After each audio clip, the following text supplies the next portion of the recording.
Welcome back to another episode of History of Pethuania. I'm Jeremiah. I'm Jay. And I'm Q. And today we'll be going over the issues that surrounded the continent of Teraldon and the Undead Scourge and why and how that happened. So, we start off in a large castle. Clerics standing around an open foyer. A burnt, pale T-Rex collapsed on the ground, along with two other pale humanoids fighting a losing battle before they are defeated. Yeah, you're probably wondering how I got there. Yeah, we're just gonna edit that sound effect in. So, the lead up to this goes right back to one of the characters I ran in Pethuania. This was nearly about 2 years ago, and I caused a lot of havoc. This is the first time I ever wrote what you would call the biggest edgelord character I could possibly muster at the time. I decided to write a druid, but not any druid. A druid that was hell-bent on destroying the world because of some prophecy. I wrote the entire backstory in about an hour at about 4 o'clock in the morning, completely sleep-deprived, and, well, I'll post it up at some point as a, a thing. It's unedited, it is badly written, it is edgy, and it is terrible. But the title and the name of this burnt Tyrannosaurus Rex is called Starin the Stormcurse, or Starin! Or his cousin, Sharon. Sharon! Starin the Stormcursed was a half-elf to begin with. He actually got killed and then reincarnated as a half-orc and spent the rest of his life as a half-orc. Fast forwarding through the time, he was adventuring with a group of clerics and a few other, your average party members, the idiots and the ones that wanted to do. And he discovered a ring during his travels. There was a 33% chance that he would get turned into a vampire when he died. Now, this ring wasn't just any old ring. This ring, it gave you a lot of benefits, but if you were ever reduced to 0 hit points, one of several things would happen. You would either die, normally. You would come back as a wraith immediately. You would come back as a mindless ghoul. But this one was. And then particularly the last one was very small chance of coming back as a vampire. What fire? So, guess you got reincarnated back into a vampire. This is at the time, a level 13 druid that could turn into a huge Tyrannosaurus Rex with vampire abilities. Now, Saren also, true to his edgy name, Stormcurse, he was running a prestige class that is not something that, at the time was actually known, but he could control the weather. Everywhere he went, basically, storms would follow him, so everything from violent winds to heavy rain to lightning strikes. Pretty sure it's a crowded house song. Yeah, I'm pretty sure it's also, wait, it's going somewhere. It's gone. Anyway, he adventured with the whole group and as a undead, abomination that he leading inside his stomach and stomped around and, had a lot of fun with him. Until he got, I couldn't keep up the charade for very long. I had two clerics, one with Pethuania and another one of, I'm pretty sure I can't remember what the last one was. Cord. It was Cord. Now, for those who don't know, Fistendor is the ancient of life and creation and not undead things. And for those who also don't know, Cord's fucking dead. Now, wasn't then. I think I thought we had the first bleed. That's fine, don't stress. The clerics and whatnot, they were giving me the old stink eye, and of course we were travelling through this natural forest, and I kept up the whole pouring rain and thunderstorms, and they were all asking me, we know you control the weather, you can stop it now. I'm like, no, it's probably daylight. I already know what I am. I'm just going to do the whole silent type and pretend that things are normal. And then we've met an NPC. There was a woman and some other druid, and she called me out on my bluff, and I wasn't going to deal with that. So everyone was like, "Wait, you're a vampire?" I'm like, "Well, you did see me just practically eat a dragon before. That was the one that killed me, and then back as a vampire, and I satiated that bloodlust." And playing the edgiest character I could. everyone was like, oh my god, you know, Saren now is a vampire, we need to put you down. And, you know, the woman that was in this forest had more or less met you go, you know, I'll read you out of here, you know, we don't want this conflict that happen here. And the party would sort out my character.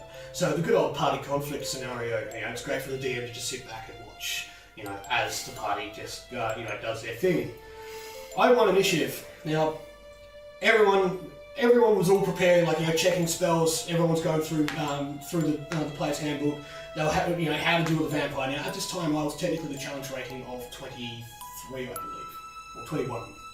And, you know, everyone else is like level 12, level 13. You know, fighting a vampire is a fairly serious deal. So everyone was sort of, you know, building up for that. Jerry had already, you know, found a choice piece of music, and, you know, everything was all set out. We'd set up the board, we'd had everything organised, and we're like ready to roll for initiative. The scene was I rolled initiative and I won it.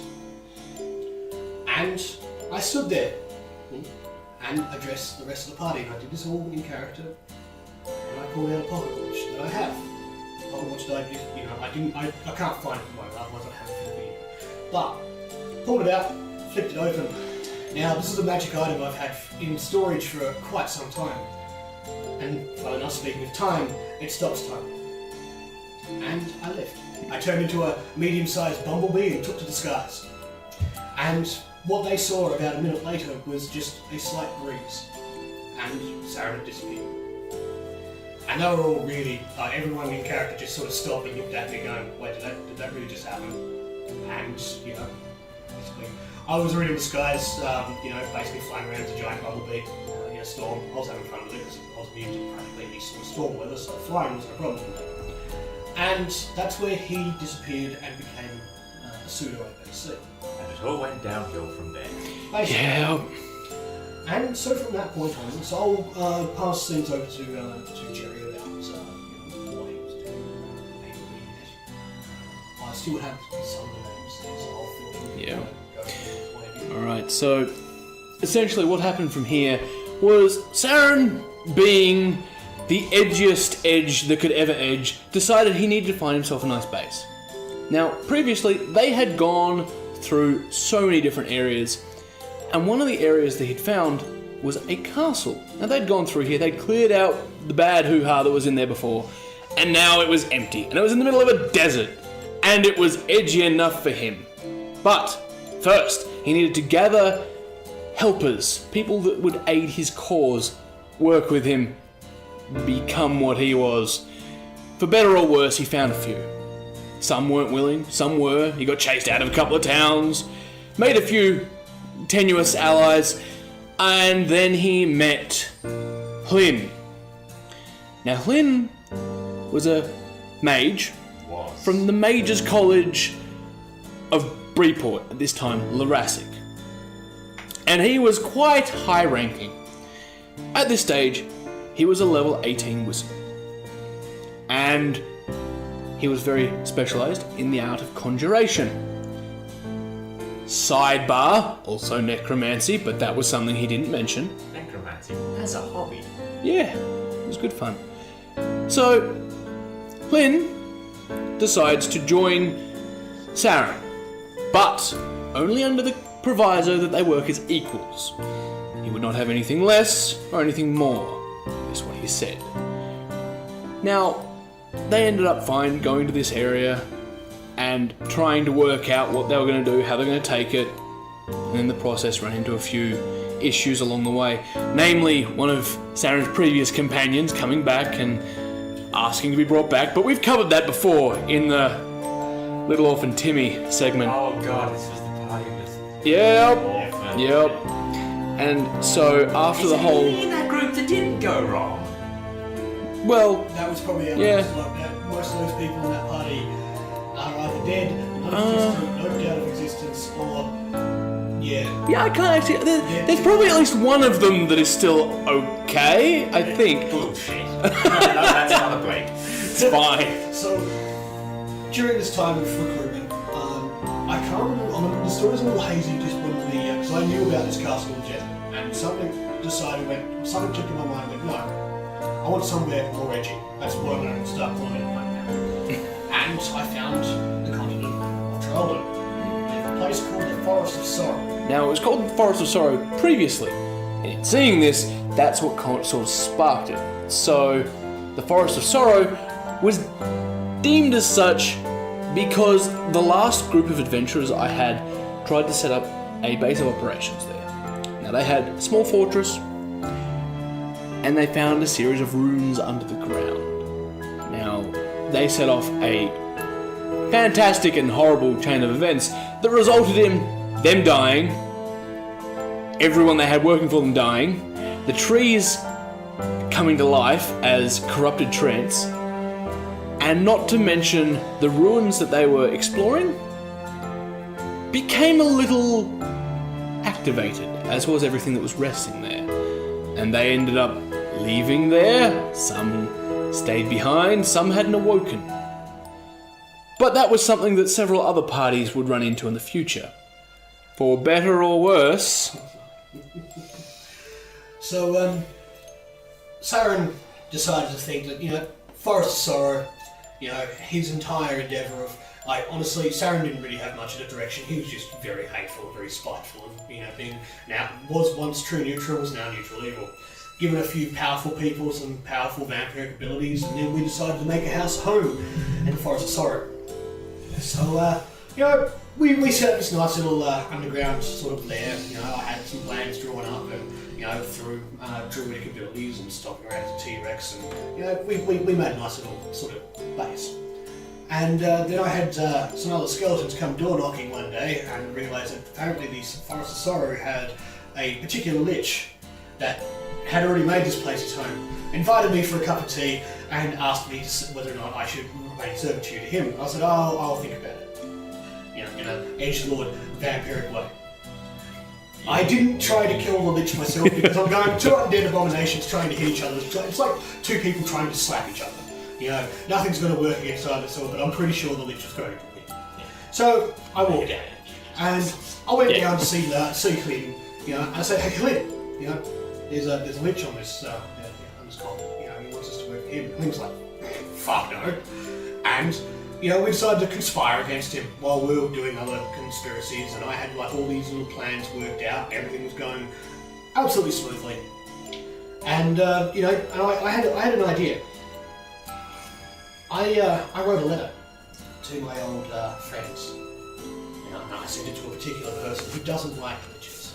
This particular person is someone who has existed for quite some time, and he has very. Saren actually witnessed the event happen, and if anyone was going to hate a lich, it was going to be this person. And this person is Barrett. And so I wrote him a nice letter saying, "Hey, there's another lich here. Probably in more, friendlier terms, and we need someone to go and take it out." And because Barrett at the time was working as basically the equivalent of like a messenger service kind of thing, as well as taking on jobs and giving other people jobs. He was your walking, talking bugbear, job board. And so this letter got delivered to him. During the actual games that we're playing and things were happening, I was running another character at the time, and things were going smoothly for us. Yeah. And I happened to skip a session, and I came back from my actual day job, and I came in, and everyone was gathered around the table, and they all look at me and go, "Oh, gee, there's another lich. We're going after it." And I went, "Oh, really?" I said, "Okay, fair enough. I'll help set up. Let's do this." Just complete poker face. Everyone, this is one of the best things about doing this kind of stuff behind the scenes. Yeah. And I knew full well what was going on, but having to remain that poker face of alluding to the fact that I knew nothing. And so Barrack had pretty much gathered the crew, and off we sailed to to Teraldon. And that's where things got a little bit more iffy, and that's to do with that other party. But with Saren, he wanted to take that castle. And this is kind of the end of Saren's The Storm Curse story. And this is where I believe the prophecy kept kicking in after this, because it wasn't all just about him, even though he probably wanted to believe it was all about him. But he went to this castle. You meet both. Stood there at the front doors, and he had, I think, Vasily, who was another druid. He was a barbarian vampire, and another guy called Asker, who was another druid vampire. Just two cohorts that I found. One of vampiric powers, and we were just going to go stomp and wreck some stuff, and basically go find these operations. And who wouldn't want a giant black castle in the desert? Pretty cool. Yep. Pretty edgy. At this point, Hlyn had stayed back in the Forest of Sorrow for personal reasons. He didn't want to go with him to the castle as he had other things he needed to attend to. And, basically, we found out that this, little castle was filled full of clerics. Apparently they went over there to, they were going to do something cleric-wise, so I didn't care about it. All I cared about was basically eating them, and, I kind of bit off more than I could chew. Now, we had some interesting altercations that happened, but those details are gone now. But basically that ended in a very bloody mess and a very bloody fight when you can control winds inside of the interior and knock everybody else about while you stomp around as a T-Rex eating people. But combined divine magic versus undead, can result in death quite easily. And that is where Soru's story stops. 17 clerics later. Yes. Both Asker and Vasily were also removed. And, I was a little salty about it because I had all these wonderful plans and everything was going on. But my legacy carried on through this dwarf. This goddamn This is where every time I saw the Sunday group, when they were still in Teraldon, they were still dealing with the events there, I'd have a grin on my face of like, yeah, that was me. I just caused an entire 6 months, if not longer, campaign for these guys of a lot of pain, a lot of effort, and a lot of saltiness. Also a lot of character deaths. Yeah. Not mine though. Ha! And this is where we move on to Hugh, where he's been sitting there squirming and listening into the horrors that Hlyn had actually caused. To my doing. I mean, indirectly, I like to take full responsibility for it, but I was the one that helped Jerry generate these NPCs, and I was the one that had the ideas. I mean, I knew everyone was going to be neutral evil, so they were going to do something eventually that's not going to be behind my back, but Soru didn't care. All he cared about was total destruction of the world. Now, just before we bounce over to Hugh and his side of things, Hlyn's intermediate adventure involved not only gathering bodies and adventurers from across the land, dead adventurers, they weren't dead when he met them, and then going back to the Mages College in order to acquire the artifacts that were there during the chaos of the Tarask attack. Lorasic was totaled by the Tarask, which I'm sure we've mentioned in one of the other history episodes. It's like Godzilla squared. Yeah. And Lorasic was basically totaled from top to bottom. There were very few buildings left. What was left was mostly rubble. What people got out fled to a nearby town and waited until they could either return home or settle in another place. And that's how New Lorasic was created. Anyway, Freeport was rebuilt thanks to another one of G's characters, surprisingly enough. But that's another story. A giant moose? He was in the Tarask attack, trying to basically get people to safety. That was a wild mage. Tangential moose. Yeah, we'll go with that. That's a very interesting story for another time. About a character who died, I've calculated now, 18 times. Like 18? 18 times. Yeah. Man, they've got a good hobby going there. Yeah, he doesn't know what the afterlife is. Yeah. Mistake. To be avoided, that's what it is. So, what happened was, during this attack, Hlyn, knowing the inner workings of the college, decided it would be the best time to jump in and take all of the valuable artifacts that they'd been storing away, to prevent from getting into other people's hands. Because as you all know, you store away artifacts because they're happy, fun time things that make things good. Yeah, of course. He's got it. So, Hlyn decides to take all these, takes them back to his new fortress in the Forest of Soru. Now, at this point, Hlyn had hollowed himself out quite a large base. 3 stories of dungeon beneath the ground, to be exact. Yeah. He'd also exerted control over every single living tree in that forest, and the ones that weren't living, well, they soon would be. The Lich, thanks to some adventurers and a little note, was no more, and thus Hlyn had open freedom to reign the forest and all of the surrounding area the Lich had stolen from himself, as his minions now had no master, until Hlyn claimed them. It was sort of like a booster to what he already had. And then we come to Freelance and his friends. If you'd like to introduce who Freelance was and go over your group at the time. Now you see, Freelance was a warforged warblade of wariness. He was basically a mercenary who, having basically run out of stuff to do after an unfortunate case of all of his friends gradually popping their clogs, had caught a boat and ended up shipwrecked down on the Isle of Nothing Interesting, aka Galurus. He ended up shipwrecked there with some weird dudes, most of which just kind of gradually were whittled off, but eventually we escaped the uncivilized hellhole and went and joined the Adventurers' Refuge. And so that was almighty fun. At that point, the party consisted of Freelance, Warforged, Warblade of Wary War.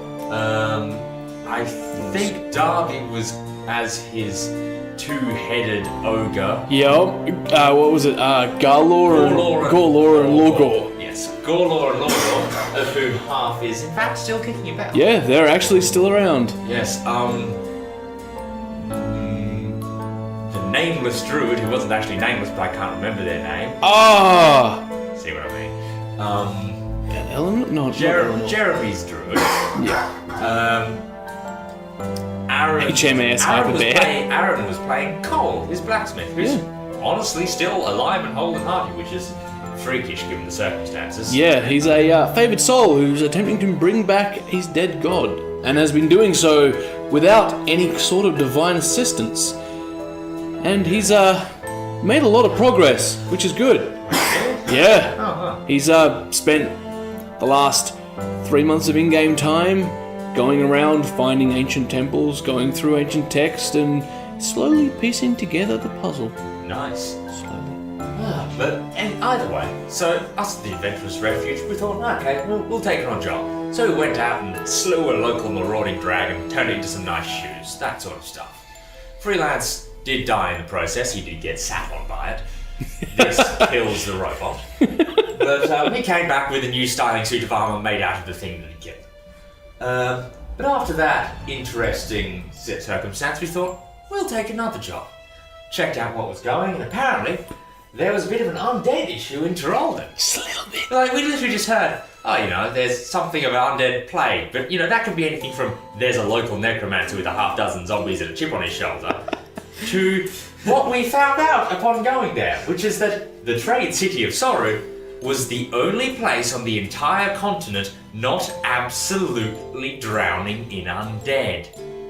There was a vast quantity of roaming, there's some kind of horrific bat monstrosities that we never quite figured out. Lycanthropes which had allied with the vampires. And did we mention, they weren't just vampires as in, oh look, I'm sitting in a castle being edgy and noble. There was vampires as in, someone somewhere is mass-making vampires and then mass-making them make more vampires to the point where there are literal armies of vampires. For instance, there's one of about 300. We'll explain what happened to them later. 300? 400? 300. Yeah. So we went there and realised, oh dear, this is a bit of a pickle. And so we thought, okay, we'll help out. We'll, go and a series of small forts medium forts dotted around the place. Not much of a resistance at this point. Yeah, basically, Soru was boarding itself up, and we were trying to go out and clear a few more footholds for them to work from. So, in an incredibly bumbling fashion, we eventually got to and eventually cleared out one of the fortresses of just so many undead. So many undead. Some of them got away. This is fine. It's the worst that could happen, right? So we managed that. A couple of characters were swapped out, I believe. Yeah. That was after we captured that place. Half of Gorlor and Lorgor was in fact. Oh, that's right. We had a shopping adventure with the deck of many things. Half of Gorlor got pulled into your soul is now owned by a powerful extra-dimensional being. He's still there. He's still there. So, and Lorgor is still also there doing. Basically, he's the marshal for that fort still. Yeah. Good boy. Freelance is just sitting there, and we took on our next job, which was we had to deal with a small army. It's not a big army, it's a small army. We thought, okay, either it won't be that many people, or they'll be fine. As it turns out, it was about 200 skeletons. 200 zombies, about 50 high-quality skeletons with arms and armor, the whole 9 yards. I think it was 4 assisting battle mage vampires, and 1 central big fancy vampire. Now, one of the points with this was they weren't meant to take it on alone. They were meant to go up and then meet one of the armies from Soru, the mercenary armies they'd hired, and then assist them. What we did is we recruited a couple of randoms from the city, went to our friendly neighborhood merchant, what's his name? Vartag. Vartag. Went to Vartag and said, Vartag, my friend, what's the biggest explosive you've got? And Vartag being Vartag, well, he has access to a lot of wares. A lot. Including one that, as far as we could tell, was basically just a big old sphere of disintegrating. You throw it, everything in a big old radius, it's not there anymore.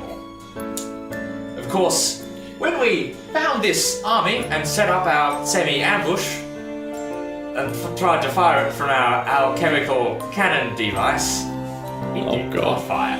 It misfired and nearly disintegrated our druid. I think they came back with approximately a third of their face remaining.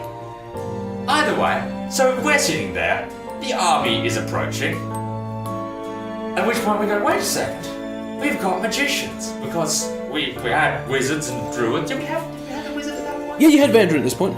Cool, because this was, in that case, it would have been after that secondary fort where things went horribly wrong because he was playing paladin for that. In that case, no, we wouldn't have had Vandrin. No. This was the last. This was with Gorlor? Maybe, I think it might have been the one time we had that paladin before they got nerfed in. Yeah. There was a later fort that went super bad. We'll get to that in a minute. But this army, what do? Well, the druid annihilates like 2 or 3 of the supporting 4 vampirical casters, and Freelance, being a engine of mass destruction when it comes to troops, waded into the army of vampires and, twirling like the kung fu action movie top he is, proceeded to blend a straight line basically through this whole army to the boss at his head. And he was on a nice kind of floating stone platform, and Freelance is just sitting there basically pirouetting like a ballerina from hell, mowing his way through just way too many zombies, whilst the druid fires off a few things here and there. Other people prance around. I think the dervish was. The dervish was basically dervishing around edges. The dervish was basically cleaning up everything along the side and trying to help the mercenaries that you'd hired as they got one eye punctured out, another eye torn out. Oh yeah, yeah. We did eventually get them their eyes back. We did pay for them for a nice resurrection so they could actually see again. Yeah. So after we promptly slaughtered our way up to the back, one of the vampire casters we hadn't dealt with finished a rather impressive calling ritual, which summoned a very large, very unpleasant demon. After some very frantic maneuvers, we managed to beat the vampire in question senseless, by which I mean very dead. Which got rid of the... Did it get rid of him? Oh, it took a while. I think he freaked out and then eventually got... Yeah, he basically... Once the vampire was gone, this creature had D3 rounds before it became unstable and vanished. So that was fun. We all very nearly died. Some very cool maneuvers happened, but eventually we did manage to single-handedly murder an army. This did involve also, as it turns out, the floating platform that the big boss was on was effectively a coffin repository for the for other vampires. So we just kind of cracked it open and stabbed them in their coffins. It was funny and they deserved it. So after this stupid victory, where we found ourselves standing amongst about 400 corpses, we decided, okay, that went so well. We handled a few other things. I think there may have been... We went for a 2-pronged approach to the next fort. That was a mistake. We were trying to search out how it was gotten to. And we had the cunning thought, because there was apparently some source of traitors within the city, like some leak of information, that where could undead come from that wouldn't potentially bother them? The ocean. Now our party at the time had yes, this is weird, a mermaid sorceress who floated around in an enormous bubble. She's somewhere being weird. Yes. Being real weird. Somewhere. Horror violin. Yeah. Yeah. So we decided part of the party would try and find the physical location of the next fort. Well, not find it, scout out. And the rest of the party would check out this. And of course, going in, we found, apparently they were actually going in using the docks, we found a kind of teleporty what's-it. And semi-unintentionally used it. And we ended up in a fort, surrounded by lots of cultists. It's not a great place to be, because they kind of beat us up and... You didn't drink the punch, did you? Luckily, freelance doesn't drink. We found ourselves rather chained up and otherwise restrained. The mermaid got away and warned the other people of what had happened to us, though, which is nice. So we found ourselves stuck inside somewhere which we thought was a fort. It did turn out to be, but that was blind luck. We did not deserve that. And on the outside, our party of paladin. It was a paladin. That definitely is. No, wait. It was the unarmed fighter. Remember, because he didn't want to punch the cultists because they were women. Yeah, so it was the world's worst monk before the dervish. They were a monk ranger barbarian. That is the worst monk by definition. He was an unarmed fighter that, if you've ever seen One Piece, They were literally savage. yeah, Literally. it was kind of hilarious at points. Some amazing stuff happened, like some maneuvers of launching off of other people's shoulders to kick a bottle of holy water at a fleeing vampire. Launching through the air was honestly amazing. And then there was this time where they refused to punch one of the cultists and almost had themselves and one of their other party members die for it. Yeah. So they found this fort, and rather than doing the reasonable thing of going, yep, cool, scout out, leave, they went, right, take it. And they started having at it. Just, I think it was it the Paladin or just Lorgor? It was Lorgor. Yeah, it was Lorgor because he threw people a couple times. They just started bashing their way into this fort. All the while, the other two party members, so Freelance and the party druid, Yes. the druid, are sitting there in a cell, just going, oh, this is a bit awful. And I think, did we break out? No, at this point, this is when the mermaid managed to get help and brought in a guild. Yes, Silver. called the Knights of Justice, I think they were. Oh god, that's the worst name. Shut up. And so they came in with the mermaid and assisted in essentially what was a prison break. Now, these cultists were quite prepared for anyone coming in through that teleporter. They weren't prepared for 30 people coming in through that teleporter, 2 of which were near epic levels. And so these people charged in through and managed to enact a prison break. And in the process discovered the leader of these cultists, which was a rather unfriendly vampire who had invested all his time into making the perfect weapon. Oh god, that flipping stick. He had a rod that was made of bone and obsidian, and what it did is each time it touched someone, it tore away pieces of them. He inflicted post-traumatic stress disorder, by which we mean lots of negative levels. So many. And this resulted in almost killed the highest level NPC there. And Freelance, which is more important, obviously. clearly. But long story short, they managed to retake that fort. And Freelance beat the guy to death. Well, at least he contributed. Yes. Barehanded.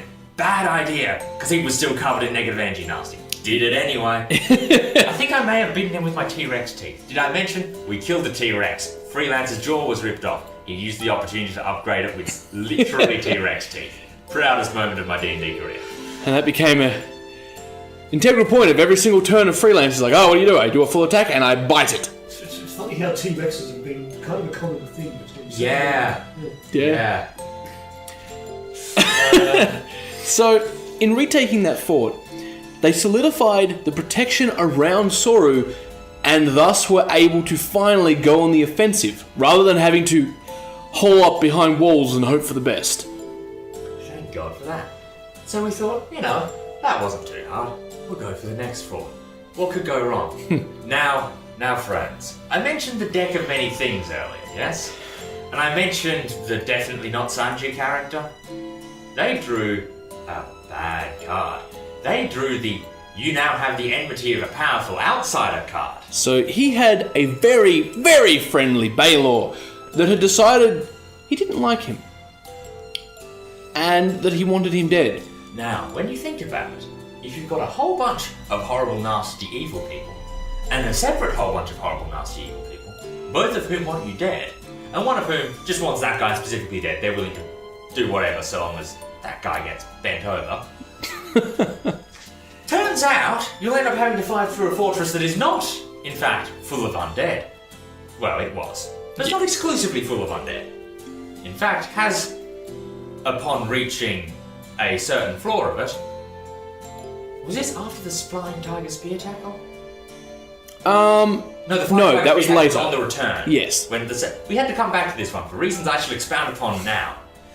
We entered this place, everything going well, murdering our way through stuff. There's a secret door which we got into with help from not a vampire. He's not a vampire because he was a warforged and literally couldn't be. He just liked their style. Was that one of your characters, G? I wish. Okay, Von cool. Terror. Van Von Terror. Worst individual.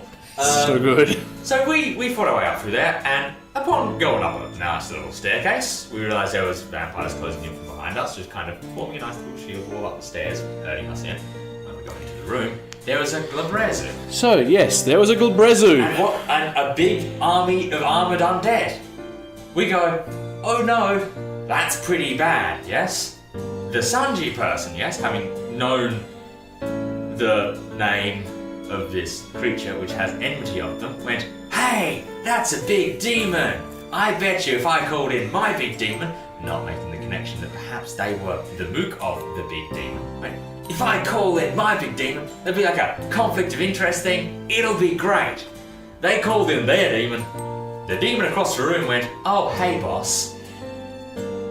And that this is why a Baylor just went, oh, you said my name? And basically just turned up behind him. Just went, oh, hi, buddy. Upon which, Baylors, they're scary boys. So the party at this point was, let's see, Chloe's character wasn't there. No, there was... You had the Catfolk Paladin. Catfolk Paladin. You had Aaron's... Aaron's Edgelord? Yeah, he was a sorcerer.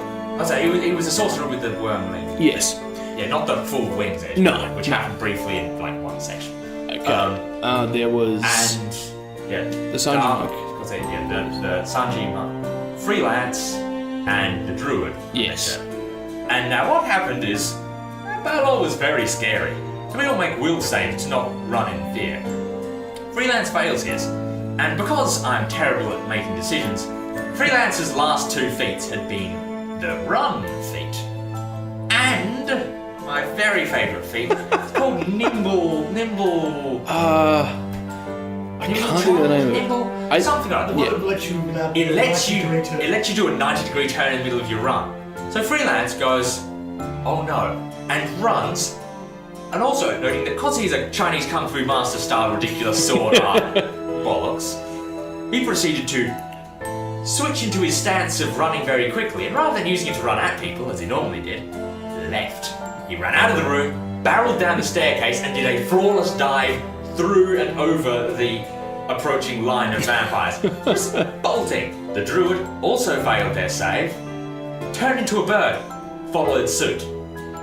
The other two, now the monk just kind of got picked up by the Baylor, which then proceeded to have very much fun for the next few rounds, grabbing him, just kind of going, fireball, fireball, fireball, fireball. The little gnome companion there, Gerbo. Gerbo. Gerbo turned to flee after failing him with will save, and, well... Attack of opportunity with the Vorpal sword that all Baylors carry. Vorpal ended the little gnome. This Vorps the Gerbo. Silver lining, he did get re-resurrected about a year later. Yeah. He's a good boy. He's alive again. He's a wonderful boy. He's very traumatized.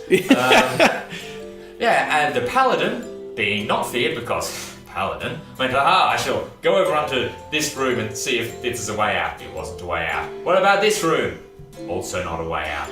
What about this other room? That's a balcony. There's lots and lots of demon and undead in that courtyard. Now, the big trick to this whole thing was the original group of undead that the Glabrezu had were all illusions. But the party didn't know that. So at this point, all of those soldiers disappear. And the Glabrezu decides he's going to try and get that straggler that's trying to run outside. And Glabrezus and a lot of higher tier demons can teleport at will. Greater teleport at will, so it's flawless and infinite range. So as the paladin on their lion mount is tearing away, this Glabrezu... Pint of Swiss cheese. Yes, the pint of Swiss cheese teleports in front of them, attacks them, they run past it. It does the same thing. And unfortunately, due to the current lack of areas to run inside the fort with the gates closed, the paladin's life was ended fairly shortly. They super dead. I think they might have tried to leap off the balcony and it didn't go well. And they leapt off the balcony, they landed, it was okay. They just got cleaved a bit more afterwards, and then more, and then more, and it just... Paladin can only take so much. Now, back to the people who weren't suffering horribly. While the monk was being just exploded repeatedly for fun and profit, Freelance and the Druid are both pelting just at stupid speeds. At this point, Freelance could run about 240 foot in a round. So he was simply just leaving. He was going back the way we came, which basically, after several corridors, several turns, ended up going into a room that was, I think, an armory? It was the storeroom. It was where you guys entered. There wasn't any weapons, or else I would have stolen them all. Freelance had a thing for swords. At one point, I had about 13 different weapons strapped onto me until I got a magical gauntlet to store them in. Yeah. But so all of these happy, fun time things happen. We run in. The druid in their raven form follows me in, and I start going, oh wait, the secret passage is closed. I'm frantically looking for the switch. The druid is frantically stone-shaping the door shut. All the while Jerry is rolling for 1. Did either of those big nasty demons outside realise where we went? And 2, did any of the undead clustering around the lack of a door have a means of getting in the door? I find the switch with a natural 20 or 19? You rolled a 19. Something very good. At this point I had a magical item that gave me plus 10 to search. Yeah. That item went away. Anyway, that was a much later date. So, this happens. We get the door open. Well, we find the switch. The door slowly starts grinding open. Several more rounds of cacking ourselves later. Freelance goes, okay. The bird is actually slower than Freelance on foot because... robots. Freelance basically stuffs the bird into his backpack and just starts running down the big, long, kind of curving path that goes underneath the walls and out the other side. Freelance runs all the way out there. Several rounds, several more rolls to see if the demons realise where we were going later. Out at the entrance of it. Look about. The Glabrezu is standing on the wall. The Glabrezu makes its spot check. It rolls a natural 1, failing to see the sprinting Warforged dashing off into the distance. Over the course of the next 3 days, Freelance sprinted nearly constantly, which I now realise, Jerry, by way of rule clarification, doesn't quite work because you do still take the non-lethal damage of sprinting too much. So it would have gradually built up. But then again, with a druid in his pocket, they could have just pecked him healed. Probably could have done approximately the same thing. So over the next several days of running, the druid resting in as bird form in the bag, waking up and just repeatedly wild shaping into new forms occasionally. Lots of rolls on the way to make sure that nothing that Freelance was running past, because he wasn't avoiding fights, he was just outrunning them, was fast enough to catch him. We managed to make it back fine. 2 survivors out of the party of 5. Yeah. Now, this wasn't great. But we soon gathered some more people. This was the dervish who proved to be... holy cow. Yeah. Artemis is now quite cemented in the world, having her own place of belonging in the land of Fim, currently. Some other people have met her and know of her deeds. Well, come on, I don't even get news updates about her. Honestly. And then you have Vandrin. Now, Vandrin was a dwarven wild mage. I had only played with one of Darby's legendary. By legendary, I mean notorious. Mages once before. This was only for a couple of times, and I didn't really get the feels with just how stupid they are. Wild mages. I never want to see a wild mage in my life ever again. We went back to that fort with our new companions, which also included who else? Because because Cole wasn't there. Cole wasn't there, and he went back to using Cole afterwards. Yeah. I think. Anyway, so we still had the fish. Yes. Yeah. So it You was had the fish, the druid, freelance, Cole, and our new companions, Vandrin and Artemis. Yep. So we went back to the fortress, expecting demons. And of course, because the demons had gotten what they wanted, aka Josh's old character's soul, they weren't there. They ditched. And so we just merrily hewed our way through a surprise. Actually, I say that, there was one particular moment. They'd set up a big old ziggurat in the middle of the room, and we just kind of had a Dragon Ball Z episode. Because we had all our dead companions necromanced in front of us, and we had the druid in the back. The druid cast a buff on themselves. As we fought the companions off. Atop this ziggurat was the chief mook of this place. Yeah. Vampire sitting around looking very regal. So we're all fighting off our people, clearing a path up the staircase of the ziggurat. The druid buffs themselves. The druid wild shapes into a dire tiger. The druid buffs themselves some more. The druid buff themselves some more. At this point, we had a 20-foot long, I believe, 50-something strength. 53 strength. 53 strength. And weighing something like 4.5-ton tiger. Yes. At which point, this tiger does its thing, noting that tigers have a wonderful quality called pounce, which is where at the end of a charge they can do all their stuff at once. However, they didn't use this because the person was at the top of the ziggurat. So, big triangle. The tiger runs up the side of it. Now, it's worthwhile mentioning the ziggurat is not smooth. It has steps. The steps were too small to really be a concern for the tiger at this point. However, it's a very big tiger. On the way. The tiger then proceeded to do a bull rush check against a sorcerer. Sorcerer at the top of this tower. Whee! Shoving them about 15 foot into the air, and then just kind of dropping. Paws on, grinding what basically... Has anybody seen Helsing? That one scene where Seras grabs the dude by the side of the face and grinds their head off against a wall? It was like that, but with a staircase instead of a wall and a tiger instead of a vampire. You just turned the ziggurat into a goddamn cheese grater. Yes! Yeah. We used it to cheese grate him. He survived on about 3 health. Upon the next turn, he just kind of got... stopped. He very weakly attempted to slap away the tiger. It didn't work. And then he died. We staked him. Yeah. So that is how we dealt with that fortress. And afterwards, we went to Mass. Yeah, so Mass was another city that until this point, the point of Hlyn and the Stormcurst, was a functioning town.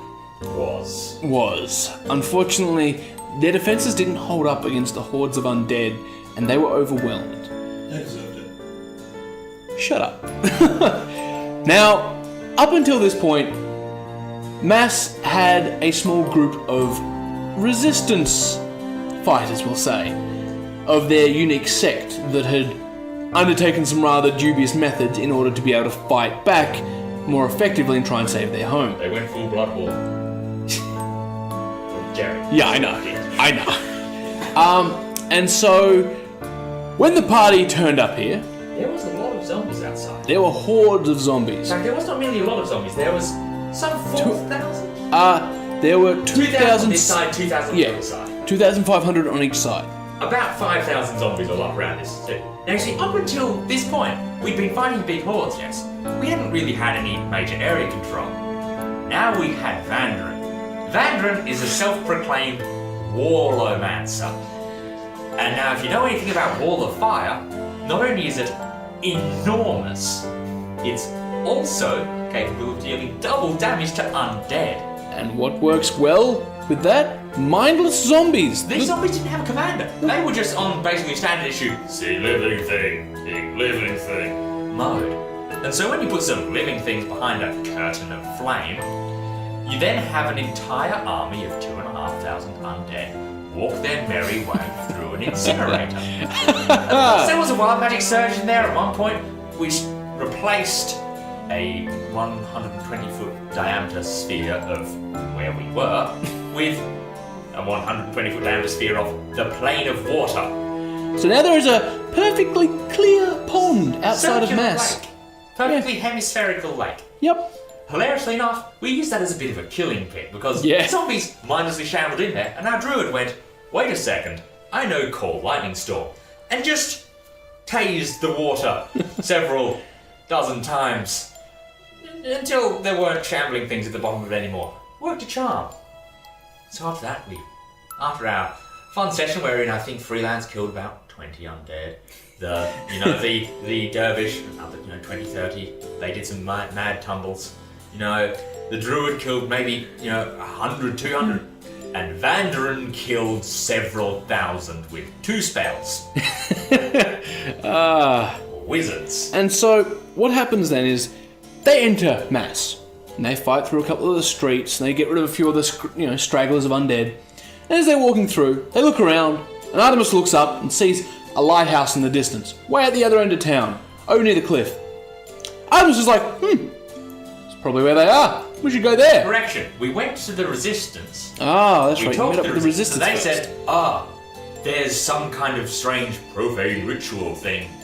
Every night, all the undead we've destroyed get revived. So, that's obviously bad. So we went, okay, where are they? All we know is that some kind of green wave washes over the city. And the whole party immediately goes, well, if it's washing over the city, it's got to be coming from a high point. Where's the highest point in the city, guy? He's like, it'll be the lighthouse up that end. We go to the lighthouse, knock on it. It's hard. It's very hard. Think about it for a moment. That's an illusion. Walk into the not a lighthouse. When you don't see the illusion, it's more of a kind of twisted spire of blackened metal and doom. We had a couple of NPCs with us. They went downstairs, we went up. So after a quick... We cleared out a few rooms, there were some interesting traps. Freelance went full anime with a lightning reflecting contest with a wall. Yeah, that was actually kind of cool. Basically, a trap was designed, it was a couple of lightning reflective panels, and it fired a lightning bolt, and the idea was that it would simply bounce back and forth, dealing, I don't know, Jerry, that was an unreasonable amount of damage to potentially point at us at that point. That would have liquefied anyone. There were a lot of things there that were hints and points to that where you could have avoided it. Oh yeah, but we're stupid. Freelance doesn't know traps. God, none of us knew trap. I don't think we had anyone with trap finding. No, but you had Vandren that had detect magic going all the time. He was just, while you guys were walking through there, he was going down the other side, and so you didn't see that one. Anyway, so we went into that trap, it fired a lightning bolt. Freelance had a shield which can deflect lightning, made a reflex save, bounced it back at the wall, which bounced it back at him. Reflex save again, bounced it back at the wall. Repeated that about 13 times until only the last 2 fading little petered out bounces of lightning went zip, zip, and tinkled him. And the shield gave him huge amounts of lightning resistance anyway, so it just kind of tickled. Which is a lot better than what it would have done, which is melted him into salsa. So we proceeded our way up. Part of the way up, went down, finished off what was down there because we realised we needed a key type device to get to the top. Upon going down, the 2 NPCs who decided they insisted on going down on their own. They were super dead, and there was a kind of animated angry hammer. That was weird. Either way, I'm still not sure. I can't remember what went on. So, at that point, now these items down here were relics of Mass. One of which had been corrupted. The other one was just there. It was semblance of a defense mechanism to prevent evildoers from entering the sacred land below. But, unfortunately, due to the presence of the corrupted artifact, the other one was constantly on alert. And so this hammer was swinging around and would attack anything that came in. Hurt like a truck. Yeah. Like, wowie zowie. Now, that hammer was technically an artifact created by a previous party member, the one that founded this city. My previous party member founded that city. Mm-hmm. And that explains why it's got such a distance from that. Yep. That seems to happen a lot. At least it's not called Flip. Hey, you turn So, they went through there, they got their key, and then proceeded to head back up. We went upstairs to the roof. The freelance with the druid, I think wild shaped as a like a cat. Cat, yes, on his shoulder. We went up. Vampire sorcerer. First thing that we did. The druid on my shoulder hit him in the face with a sunbeam for like about all but 7 of his health. All but 7. Actually, no, not all but 7. Freelance threw an axe at him, which took some damage, and then the sunbeam took him down to 7 health. Now you see, the thing here was this was going to be a big multi-stage boss fight, because hanging above this guy was a big floaty crystal, full fancy artifact shablam. You know, the whole welcome to the boss fight kind of zone, yes? Now this sorcerer, perfectly average intelligence. I don't know if he somehow had -5 wisdom, but... He had 6 wisdom and 9 intelligence. This showed in a brief moment. He's not a smart cookie. So, upon having these intruders appear and miraculously almost kill him in a split second, It was funny. he freaks out. I'm like, okay, he's not a smart man, he's not a wise man. I'm gonna roll a dice and we'll see. Which of these 9th level spells he Yeah, cast. he's gonna throw one of his biggest things at them. So it's Mordecai's Disjunction. I hate that spell. Freelance hates it so much he has had himself wished immune to it. That's how much he hates that spell. And so Mordenkainen's Disjunction goes off. Now, for those of you that don't know, Mordenkainen's Disjunction is like a Dispel Magic. It's basically That the affects Money everything. Destroyer 12,000. It destroys, it turns Money. magical items mundane permanently. They get a save, Destroys all of your career savings. but at this point, Freelance was unfortunately Freelance cursed. walked past a mirror, or to be more accurate, the cat-shaped druid had walked past it and triggered it, and Freelance, who was actually tall enough to be hit by it, not being cat height, Yep. got slapped with a curse that it was a D8 penalty for a D8 hours to pretty much everything. The D8 for the penalty was -8. He had a -8 penalty to his saves. This was against DC 23, and he was already not a particularly wise man. Yeah. DC 23?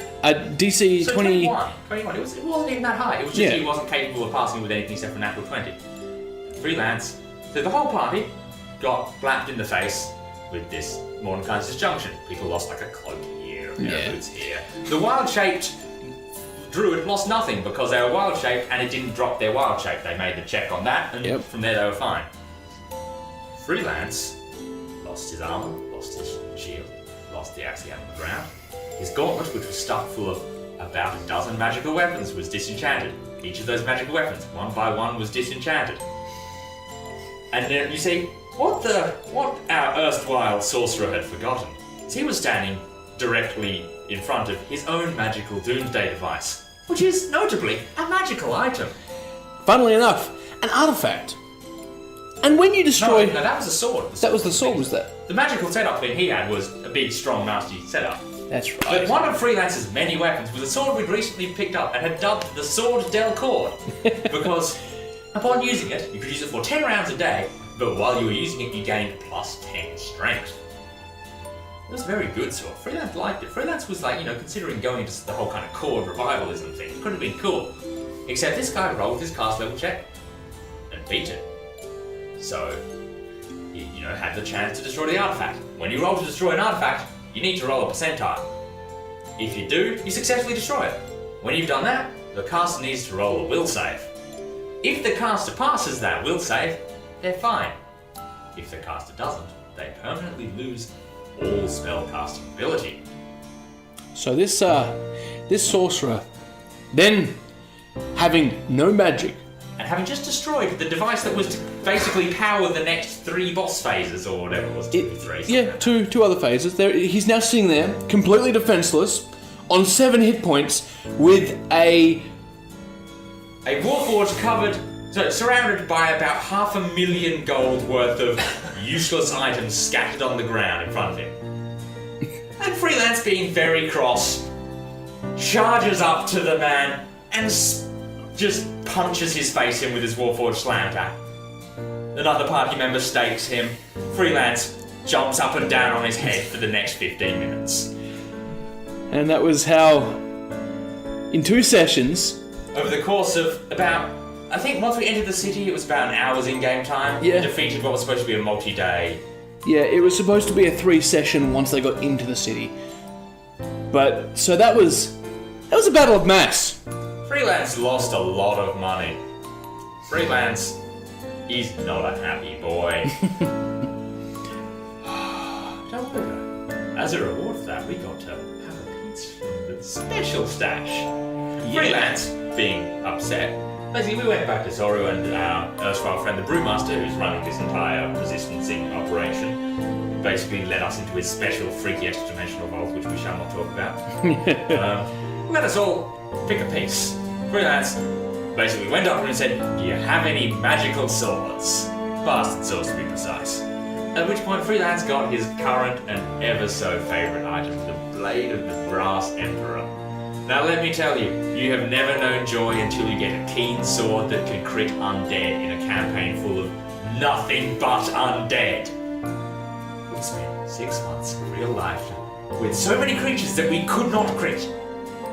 6 months. So many undead. Freelance got a sword which worked on them, and he made merry use of it for the rest of that campaign. In fact, it can crit anything, so it could technically crit rocks. Yeah. Which is hilarious. Magic. Magic, and the fact that that sword used to be owned by the ruler of the city of Brass. Let's hope he never finds out Freelance has it. One day. So, next up, there was the last fort between them and the elven homeland of Warak. And that one was... We settled down. We went out in some vehicles. Oh, yeah. interesting creations of another one of G's characters. G's characters should not be allowed near any kind of manufacturing. So,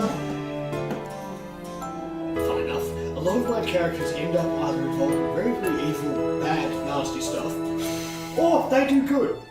Or, in this case, they're a little bit more, Look back in a second. well, we'll say they're a little bit more unorthodox in their methods. So, this is where Sidran Silverbeard comes in. Sidran Silverbeard. Actually good for freelancers now. Yeah. They're good buddies. And, fun enough, him and Freelancer, to this day, are currently working on another situation that is probably, we'll say, a lot worse than the current situation that was happening. This way. Teraldon. Itty bitty baby problem. Okay, Chris. Regular problems like, there's undead in the well. Baby problem. Normal problems. There's an army. Big problem. No, that's a baby problem compared to all these undead. All these undead. Baby problem compared to the thing we're currently working on. The moral of the story is... if Joey needs to make a new world, soon you'll know we messed up. Yeah. So, Sidran, his entire character story and background is literally that he likes modifying cars, and his entire goal was to automate them. He wanted to make basically either the equivalent of sentient vehicles, or at least vehicles that didn't require draying creatures. He might have killed one of his friends, best friend's horses because of it. He did the whole the Latter-day Saints running over Dad's chicken shed scenario. And he told the truth, I know you weren't so proud of me.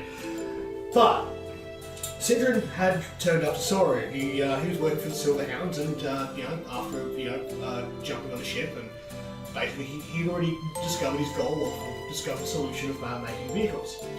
So he did what he did best. He built 3 of the largest, what I've dubbed as the Bloodhound APCs.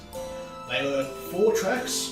They had an armoured hull, and they had a whole bunch of mundane equipment in there to deal with vampires.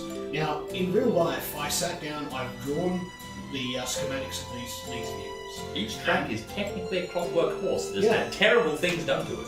And basically, these clockwork stallions from the Monster Manual were modified to deal with basically all terrain. Now, these things only moved at about maybe 30 to 40 odd feet, so you could probably run fast on these vehicles. But the idea was that it was designed as both a troop carrier and an aerial denial service, basically. Now, you're probably wondering how the hell you make a tank aerial denial when you've got something that's is designed to travel with things. during the time that Sidron was learning how to build a number of things, he learned how to put things under pressure. And then he got told that he was fighting vampires. So the vampires, one of their interesting weaknesses they have is the fact that they absolutely hate garlic. And so me, in my own stupidity and insanity, had decided to put together basically the equivalent of a fire hose that is filled with holy water and is mixed with a whole bunch of crushed garlic. Now it gets better. One, Geez, Italianness is creeping in. yeah, I know. So the first thing that one of its offensive things was that it had the equivalent of a fire hose. You could spray holy water and garlic in a direction and basically, literally just like a naughty puppy or a cat doing the wrong thing and hose them down. But if we needed to protect an area or protect the vehicle, make sure that the vampires didn't try to climb the board or try to tear the vehicle apart, it had a sprinkler system on it. Over 60 foot around the vehicle in a full radius, everything would get doused in garlic and holy water. Everything. That was hilarious. So I ended up having to build a whole bunch of gas mask type apparatuses to stop everybody having all they could smell was literally garlic everywhere they went. But the last defensive mechanism on it was that back in the day, he learned how to build a crossbow launched with daggers. This is from a bugbear inventor that he fought at one point, and Bugbear invented cracking ground, different bugbear invented. mate, Is it the same bugbear? probably is. Wouldn't surprise me. Anyway, Citron captured him and told him that basically if I ever see you again out, mate, That explains his keep yourself. Yep. So I built a modified version of that. Yeah. Wait, we've killed him off? He's dead, isn't he? Yes. Yeah. I was going to try and keep talking while these guys had their little conversations, but, after I hope. It's alright, you probably deserve to die in the first place, just so I wouldn't give them a second life. So we had a second life of one of people who deserved to die and did. So, Didn't stop him though. on the sides of these vehicles had a whole bunch of stake launchers that would, just an area effect, that could just be set off by the crew and basically launch stakes at a high velocity. So, vampires are fairly good at dodging things, reflex saves and evasion and whatnot, but there was that minute chance that, it Might might affect probably you. nail guy. Yeah, if I could nail someone through the heart, wither in the face, or, through the genitals or something like that, and make them feel Can uncomfortable. you imagine staking a least- vampire straight through the sack? That would Yeah. be the worst death. Not just be through the heart, but And then lastly, inside, it had a whole number of arrow slits where you could basically fire crossbows through. And these vehicles were fully automated. Also, To the point where you could, when I say automated, you didn't have a driver, but the driver could literally drive through and try to plough through, hordes of zombies and skeletons and whatnot that wouldn't be able to damage the exterior. yeah, you see, in our setup time for this, Freelance with Sidron decided we need some more troops for this. Got out his masterful armor smithing skills, which he only really ever had because he used them to fix himself. Made some suits of armor, and we had them animated as servants. Those servants, the ones that survived, one of them. So, yeah. They're still with Freelance to this day. Yeah. They still hang around the place. So that last fort was already taken by allies to basically hold it for when these guys arrive with their armada to launch the final assault on Warrak. Things went badly. So they arrive here, they're only here for a night. So they rest up, and in the morning, there's a hero's feast prepared. From a nice cleric of Fistandor looking guy. Yeah, he looks just an old guy, in deep red robes, no holy symbol. Who just, casual made a hero's feast for all 60 people, Plus the entire fort's contingent, so about plus 350 people. About 350 people. We just went, yeah, this is cool, it's time. Yep. Continued on our way. Then afterwards went, wait a second. And they just look back, How did he, what, huh? and as they're driving off, they look back and they just see this old man standing on the parapets of the fort and just waving at them as they leave before he vanishes. We got super paranoid at that point. Super paranoid. Turns out, yes, he was weird. But not the kind of weird we were expecting weird. He was the nice kind of weird, which is a rarity. Because that was, he was definitely It was. I will neither confirm nor deny these claims. It was almost definitely actually Fistandor. It was just like, y'all are doing good. Have some snacks. And let's be honest, getting basically the equivalent of orange slices and, from the god of lively liveness, pretty good. It's not bad. You know. So a tray of crackers and cheese and. Yeah, hors d'oeuvres. So on we went, and we approached the next fort, which had a big old gate made of bone. And of course, being... By this point, the mermaid is no longer with them. Now they have a bunny. Oh god, did we have the bunny? You had the bunny by this point, because the bunny was the only one that had this bunny was ride. driving. Yeah. We had a friend who was a bunny. This is a fine, happy little bunny person. Don't poke them.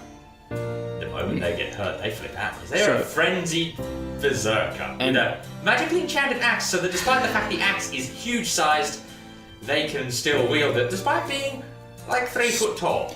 They were playing a Warren folk. So there are different sub-races of Warren folk, but they are essentially rabbit people. Furries.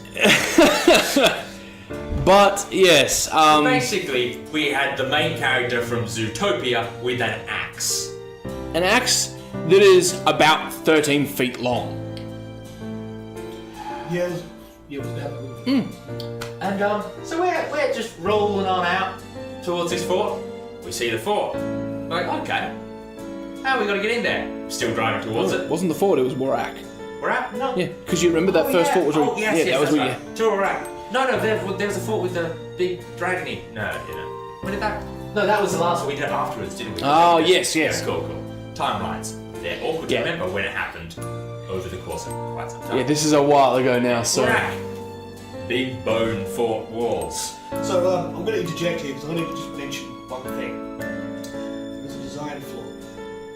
Yeah. It was a design flaw and a miscommunication.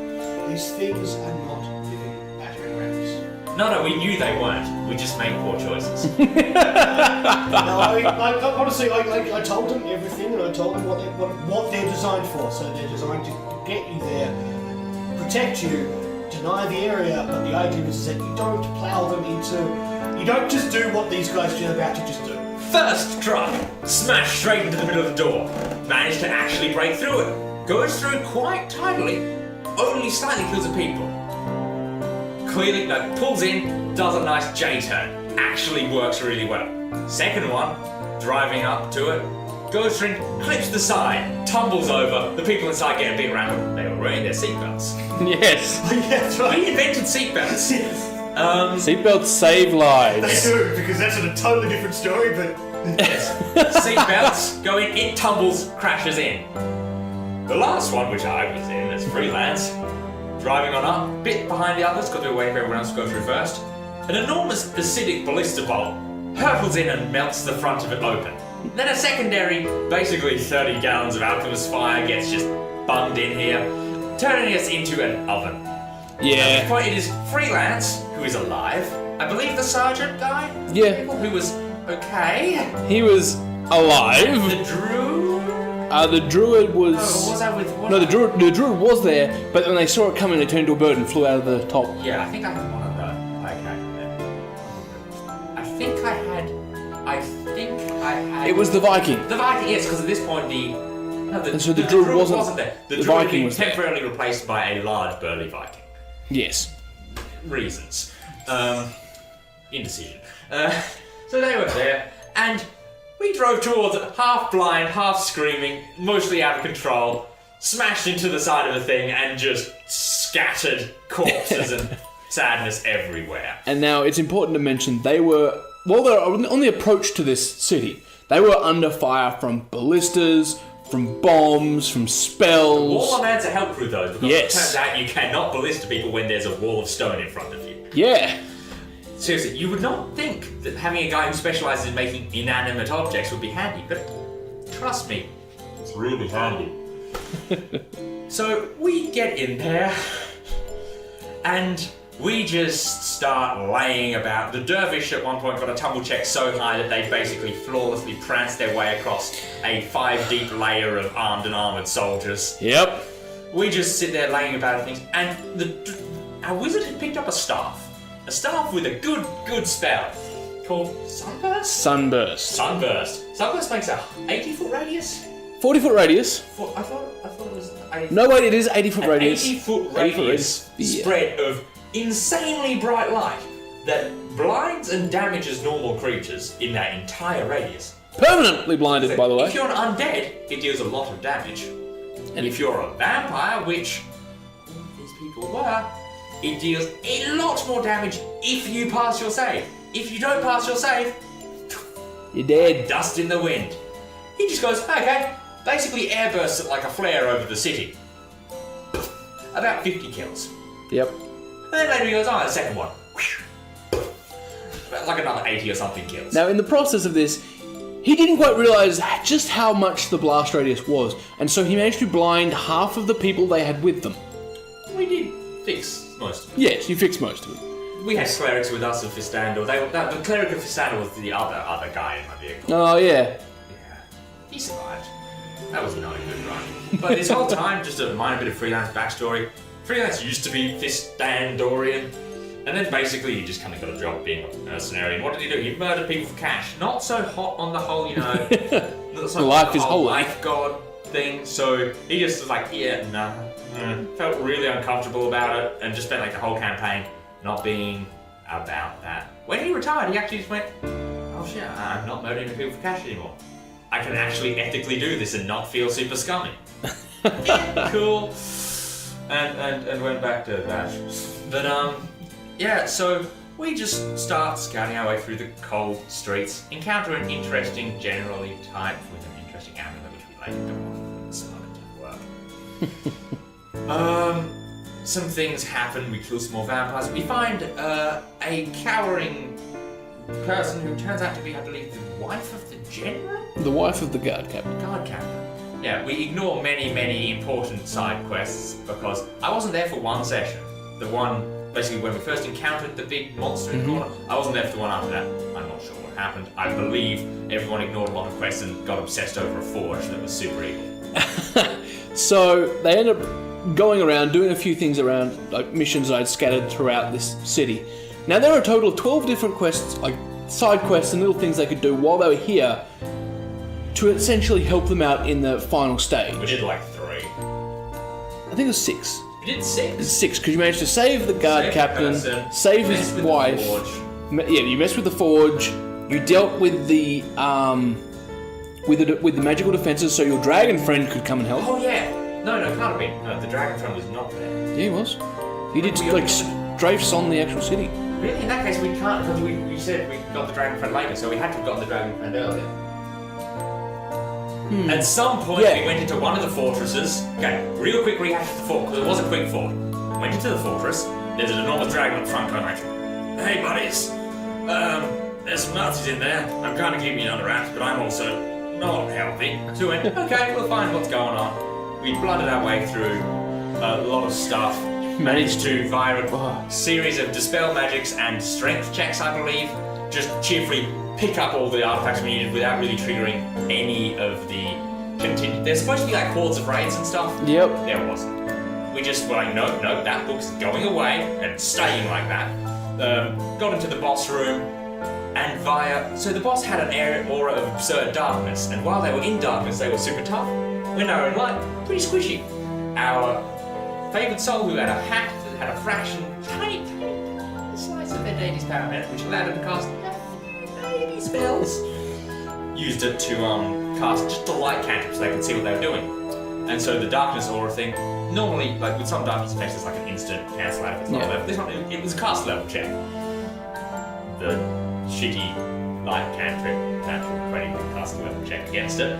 Yep. Just stay there, and he just walks up with a light cantrip, exposing this dark creature of the vilest darknesses.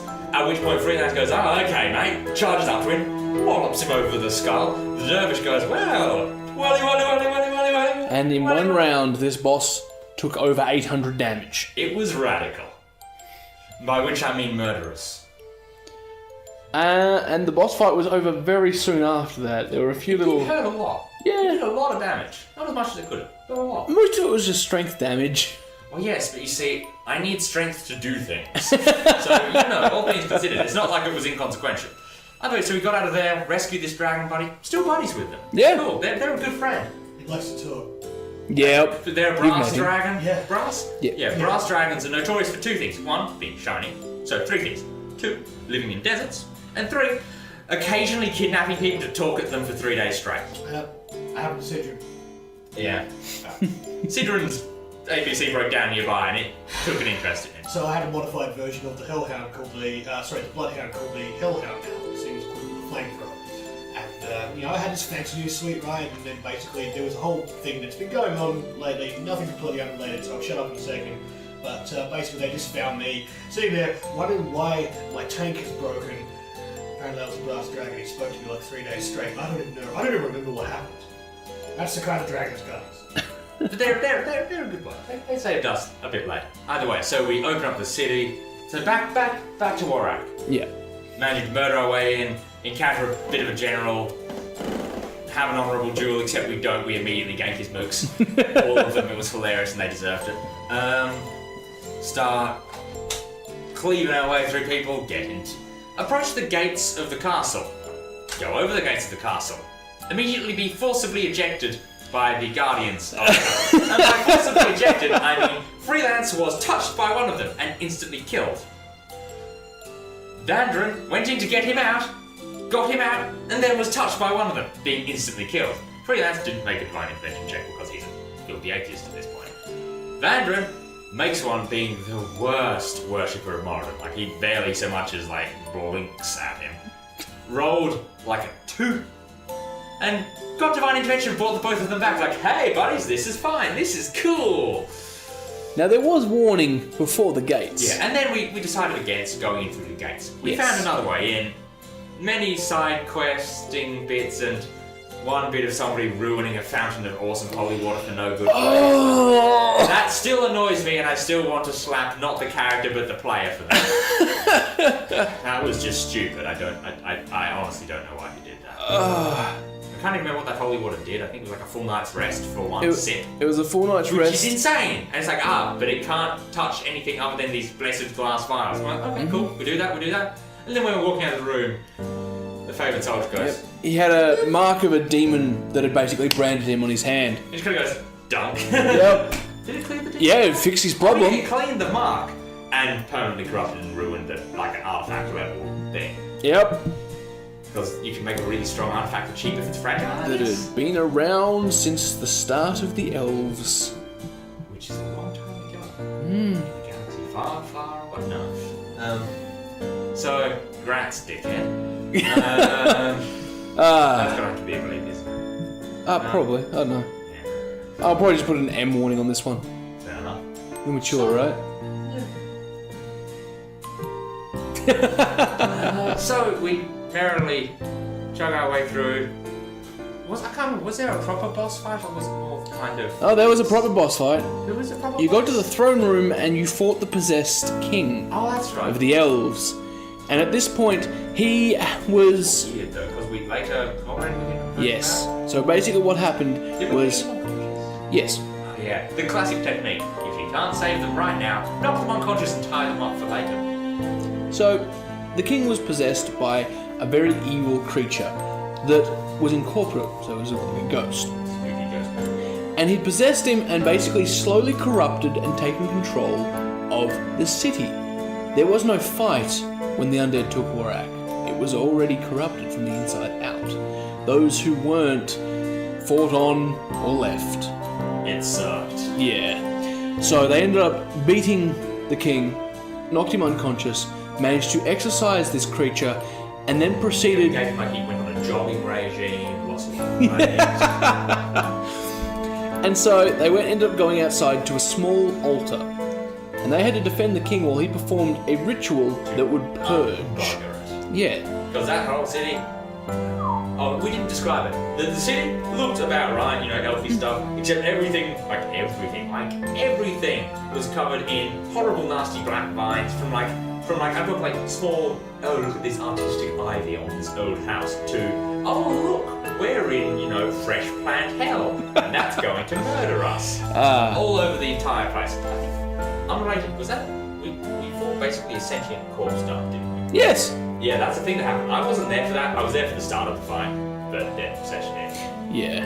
I don't know how that went. It went pretty badly because people were struggling with the whole concept of not being able to just run up and hit it. But you couldn't hit it. Couldn't just run up and hit it because like it was in like the ground basically was like boggy mud, and so you needed to try and get things like when it went to attack you, you could then attack it. It was a boss you had to think for rather than just run in and mash your face against it. Jerry, all things being equal, the Sunday group, up until probably some recent additions, is dumb as a sack of hammers. Hey, they did okay. It was just Dumb as a sack of hammers. one person that was One struggling a bit. No. Well, I mean, Jerry was a druid anyway. Yeah. But yeah, so we dealt with that, had a bit of an interesting boss rush scenario. I think Freelance died again? I know that at least a couple people died during... No, it was some of us were dead and he was doing other ritual to bring them back as well. No, that was during the same ritual. Yeah, so same you basically ritual. had to hold out against the gate guardians from before as they slowly walked closer. Yeah, I think that the dervish was still alive. Yeah. Because otherwise it would have been Sansa. And I think Vandren was... Vandren was... Artemis was... I think one of the knights you had with you were? Yes, either way, several of us were there. Was Freelance dead? No, I'm pretty sure he died in that fight. Yeah. Basically, we're sitting there trying to pretty desperately fight off some ridiculousness. We succeed, the city is purged of nasty, and all is well, except for the fact that there's still like 3 people alive in the city, because, you know, Undead will do that to you. I still don't know how they repopulated quite so fast. They still haven't. Yeah, that makes sense. I mean, that's not going to stop me from, you know, juicing them for every bit of assistance I can get, because... Yeah, well. Oh boy, man, do we need that assistance. Is Dragonforth helping with that whole situation at all? Currently, no. Freelance is going to last them. Oh, well, we can deal I with mean, it's that. not like he's not a knight. Yeah, well. By the way, Freelance is a knight of Dragonforth after kicking ass in a contest. And by kicking ass, I mean his armor is made out of unobtainium. That's kind of unfair. He fought a wizard who should have won, but he has innate spell resistance because he's made out of basically some kind of metal that's best represented as a long series of question marks. You know, yeah. Yep. Pretty much. So we cleared out Warrior, and then partway through considering how we're going to approach what is now Death's Font, it blew up. There was a city called Mossbrush. Mossbrush. And now see, the thing of Jerry's world is when you break an artifact, you go kaboom. If you break an artifact next to another artifact, it sets off the other artifact kaboom. I believe it was like basically a small crate of artifacts. Yes. Because who needs holy artifacts when you're a vampire, right? So why not just turn them into a giant improvised destructive bomb and get one of your underlings to set them off without knowing what they are. So if they lose spellcasting capabilities, it's them and not you. Basically, that city is gone. Completely. That's a crater. I should build something there. It's a big crater. That's like 300 foot long. You know, you could build a sweet bunker in there. Yeah, could. It would also be full of ghosts, though, so fuck that. Seriously, So there would be anyone so who many wants to ghosts. build a thermonuclear bomb, just gather some artifacts, put them in a crate, and blow them up. Weirdly enough, genuinely functional. Yeah. Won't have any negative consequences at all. If you want to disarm it, just disjunction it, because that just kind of shuts them down safely. Yeah. Which is what happened to the sword they've caught. I'm still mad. Still $500,000 gold I lost. You know what's funny? Not even the last time it happened to Freelance. Yeah, but that's a different story The entirely. second time is why he had himself wished immune to it. Once it's happened to you once, you think it's a freak coincidence. The second time, you give up. No, mind you, at least his sword survived the second time. Yeah, well. That is the best sword I've ever had. So, after clearing out Warrak, I can't remember, did we do any more fortresses? No, that was the last set. At that point, you just needed to gather the help. You guys had about 2 weeks of downtime before the assault on the forest itself. Note to self, never try and attack a forest. They suck. Also, for those probably wondering about the tanks, and then after hearing about that, I got told that We only destroyed 2 of them. The funny part is about the forest is that I got told explicitly that we weren't allowed to attack the forest Yes. for a very, very good reason. So I went, okay, so fire is completely out. Yeah, and that's why I went with chemical warfare over flammable. Yeah. As the forest was, if you attack a single treant, there, All the neighbourhood trees wake up and are very cross. every single one in that forest. And so they didn't want, when they were staking it out, basically setting up a perimeter while they sent in the elite units, they didn't want the armies that were pouring out to be assisted by millions of treants. That would have made short work of the defenders. And by the way, at this point, I think the party's kill count of zombies, etc., is... I think Vandrin's alone was nearly like about 7,000-8,000. Vanders by himself at this point was, before the final battle, was about 12,000. The moral of the story is that flame, so wall of fire, is a beautiful, beautiful thing. Wall of magma is a more beautiful thing, and it also slows them when they try to get through it, and then sticks to them for a while. It's just generally nasty. It's a lot of fun. A powerful conjurer is a powerful friend. And so we all went to go assault the Forest of Sorrow. At this point, Freelance very briefly retired. Well, for the rest of his career, but it was the last hurrah. So this was because the party had approximately 0 support, and also, when making Freelance, I neglected an important part of character creation: any kind of enjoyable personality. He was like playing a bowl of porridge. A murderous bowl of porridge. Oh, a very murderous kung fu bowl of porridge. But Porridge on a whippersnapper. He was a dull boy to play. He's a lot more interesting now. He's actually got some, stuff to do in his day job. We'll get to that shortly. So instead, I brought in the one-session wonder, Malchieur Lefebvre, who is a very French. He's a warlock. He's a cleric. He's all nice and tidy and clerical. He's also a warlock, and his warlockish patron is also his clerical patron, because he was dedicated to Mephistopheles, the lord of the 8th layer of hell. He's lawful evil and technically fiendish. He was actually literally from hell.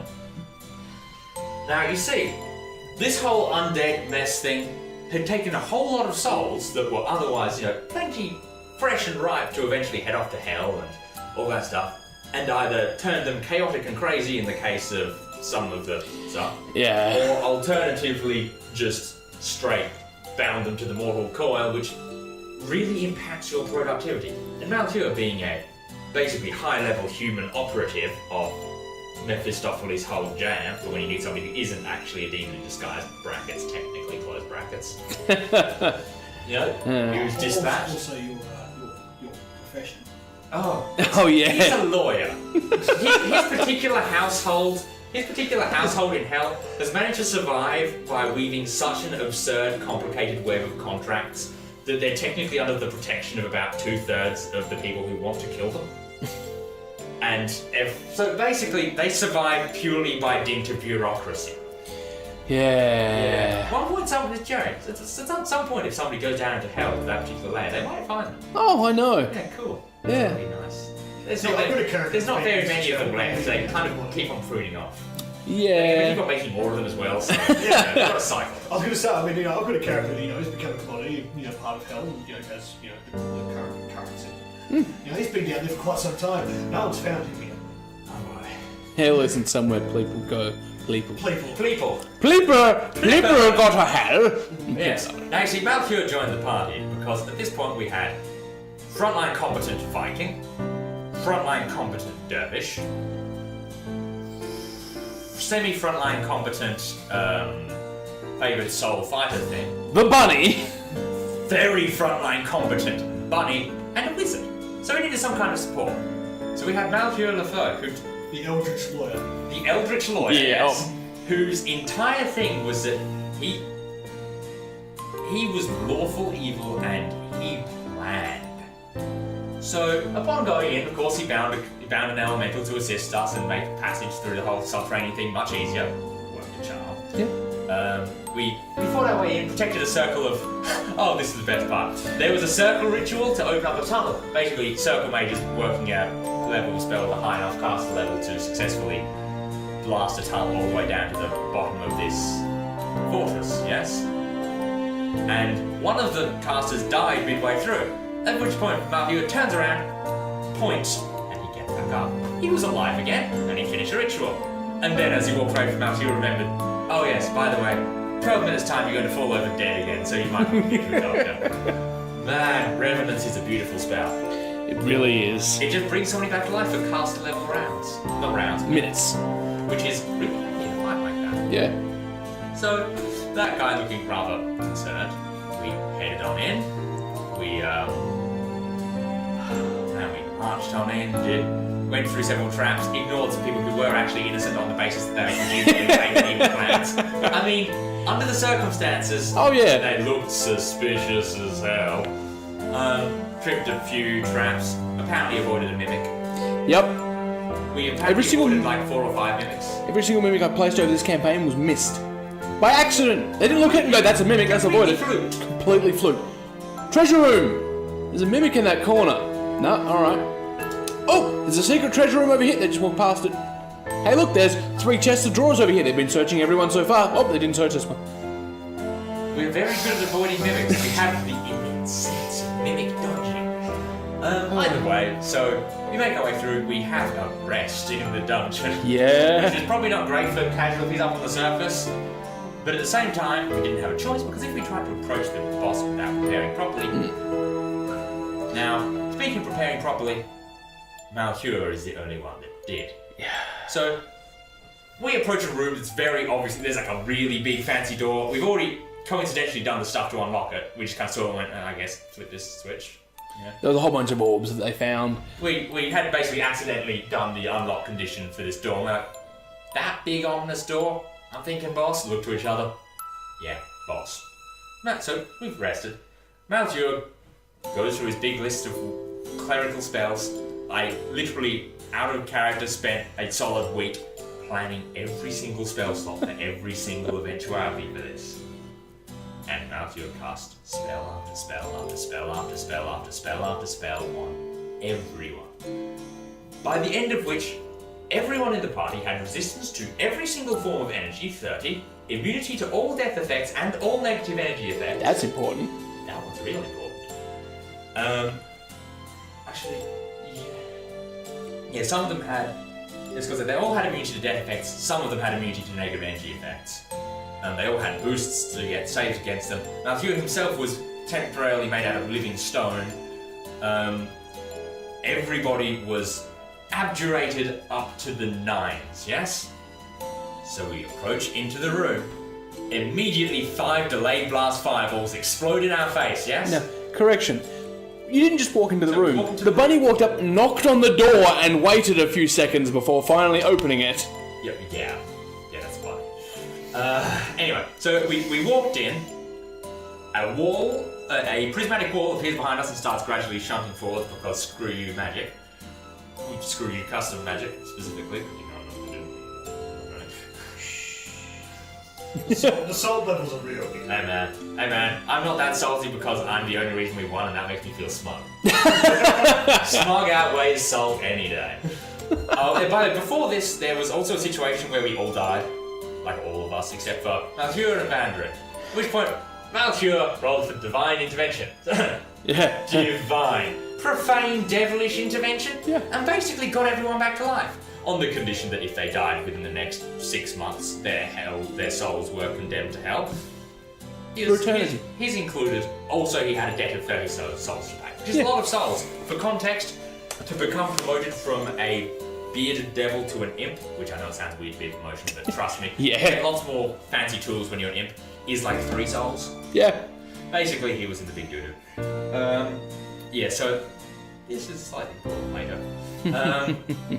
So we approach into the room, 5 delayed blast fireballs go off in our face. Now, if Malheur hadn't have prepared, everyone except for the bunny would have taken about 305 of them. Each of them really overcame the resistance. So it would have been about 150 damage. 100 because No, 'cause there was 30 and they didn't get over it, each of them. So there was a few other there was a bit of damage that got over like at Yeah. bits and pieces. Basically, the entire party took, on the whole, from 5 delayed blast fireballs between everyone, about a total of 50 damage. Yeah.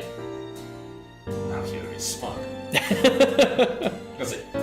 We rush on into the room, and there's Okay, so in the room there was Hlyn. Hlyn had a friend. Hlyn had two friends. Lynn had a werewolf who we encountered before Yes. going through the mountains of Soru. He, That particular werewolf can claw his way through solid stone. yeah, he was. Also, Vandren had been tormenting him, Yes. scrying on For him 3 through a months. magical item and summoning. The magical item allowed him to cast summon monster through it. So every time before bed, he would scry on this werewolf, dump some monsters nearby to harass him, and just continue on his day. So he was quite agitated.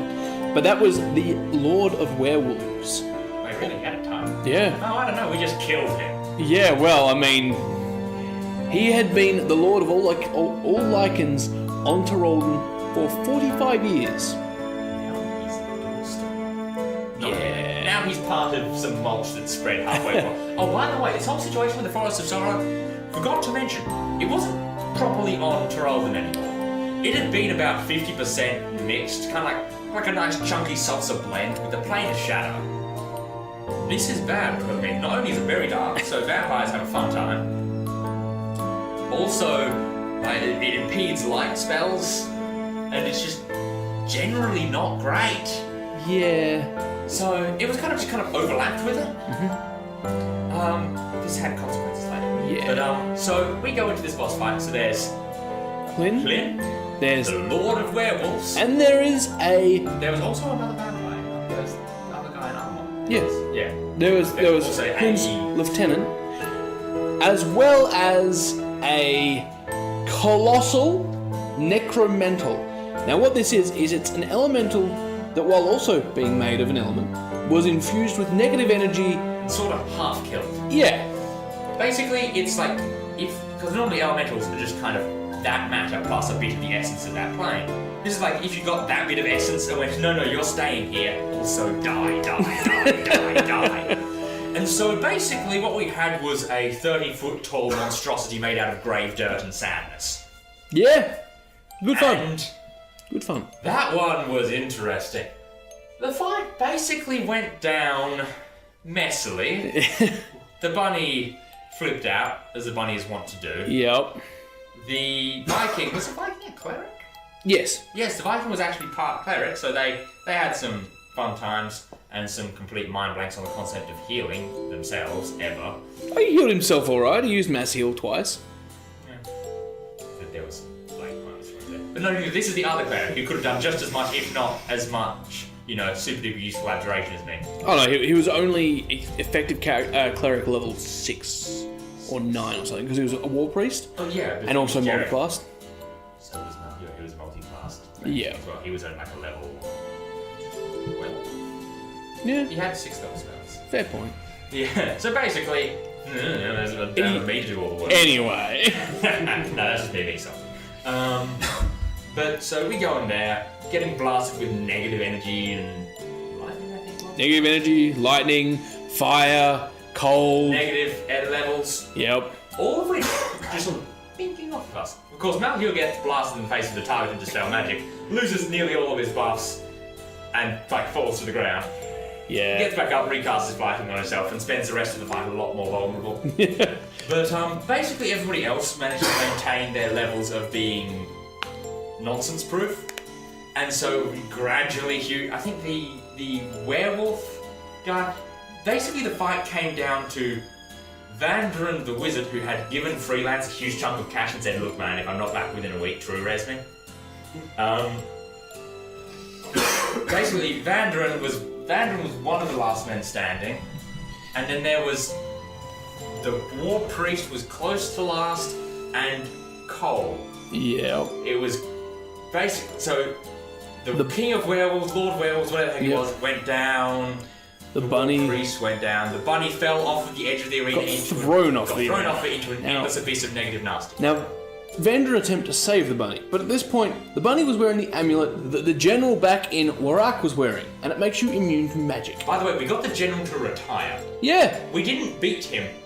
We basically made him go, oh, this is not worth it. Just dump the artifact that was his payment for the thing on the ground and teleport out of there. And so the bunny was immune to magic. Totally. Now- Which meant they couldn't receive my buffs. Yeah. Or heals. Now, Vandrin was trying to save the bunny as she plummeted into the abyss. He forgot she was immune to magic and tried to use magic to grasp her and stop her from falling. That didn't work, so he tried to swoop down, and at this point she's in a frenzy. Now, when you're in a frenzy, you have she's... to attack the newest thing. Exactly, and currently that was Vandrin. It was the only thing. So he went down to try and get her and got an axe to the face several times. After 2 rounds of this, and then almost managing to grab her to bring her back up, she managed to break out of his grapple and continued to fall. At this point, Vandrin had to turn around and head back up to where the rest of the fight was He happening. was probably murdered. Yeah. Malcure got down in a fairly early round. Luckily, he had all his aggression still going. Things were still perfectly fine. But yeah, as the bunny died, little sigil of Mephistopheles just flashes over her corpse. She gone. Yeah. As Malcure dies, thump, he gone. As the Viking dies, thump, he gone. Van, not so much. Cole, also not, because Cole Survived. The final moments was Cole cutting down the werewolf. Was it the werewolf or the lieutenant that he took down? The werewolf. Yeah, the werewolf. Him basically slashing him out of this mortal plane, tromping on over to the remaining bits of the grizzly guy and stabbing him in as well. Or was it? No, it was the werewolf the last one standing. The werewolf was the last one Yeah. standing. It basically it was like, you know, the end of a bar fight in a western movie where everyone's just kind of barely standing, like slugging each other, just it was that. Yep. He took the guy down. Of course, couldn't kill the wizard the whole place, which was mostly held up with those kind of annoyance. Basically, the kind of spells just a contingency to be like, hello, I'm the most important person here. If I'm not here, everyone else can get buggered. And basically, the whole place was falling apart. He used his once-a-day dimension door item, I think? No, he used his... No, his circle of uber draconicness Yeah. teleport. So he picked up Vandrin Vandrin's cool. and took as much equipment as he could off of Basically the... pocketed as much of the vampire boss's stuff as he could. And then, Teleported to the surface. from whence he promptly got a lift from He the managed dragon. to get the attention of the aforementioned brass dragon, who was in the business of burning down that entire cursed shadow forest.